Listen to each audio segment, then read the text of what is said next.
Hi friends, welcome to Sujatakis. నేను మీ సుజాతాని. నేను చేస్తున్న రెసిపీ ఇవాళ వెనిలా ఐస్ క్రీమ్. కావలసిన పదార్థాలు: పాలు, షుగరు, ఐస్ క్రీమ్ పౌడరు, పిస్తా, జీడిపప్పు. ఒక బౌల్లో పాలు వడకట్టుకొని కొన్ని పాలు పక్కన పెట్టుకొని స్టవ్ వెలిగించుకొని పాలు మరగపెట్టుకోవాలి. పాలల్లో ఐస్ క్రీమ్ పౌడర్ మిక్స్ చేసుకోవాలి.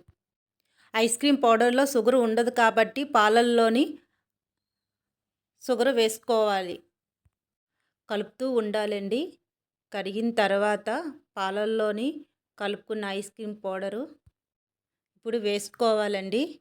ఉండకట్టకుండా కలుపుతూ ఉండాలండి.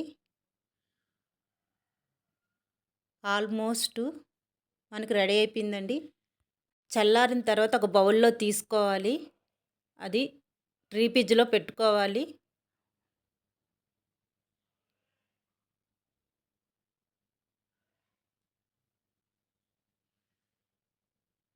మార్నింగు తీసుకొని గ్రైండ్ చేసుకోవాలండి.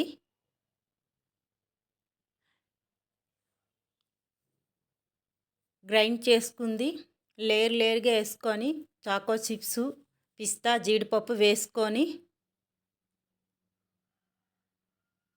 ఫ్రిడ్జ్లో పెట్టుకోవాలండి. నెక్స్ట్ డే మార్నింగ్ తీసుకోవాలి. వెనిలా ఐస్ క్రీమ్ సూపర్గా ఉందా ఆంటీ? మీకు నచ్చినట్టయితే లైక్ చేయండి, షేర్ చేయండి, సబ్స్క్రైబ్ చేయండి. ఎప్పుడు లైక్ చేస్తే ఈసారి సబ్స్క్రైబ్ కూడా చేయండి ప్లీజ్. Bye bye.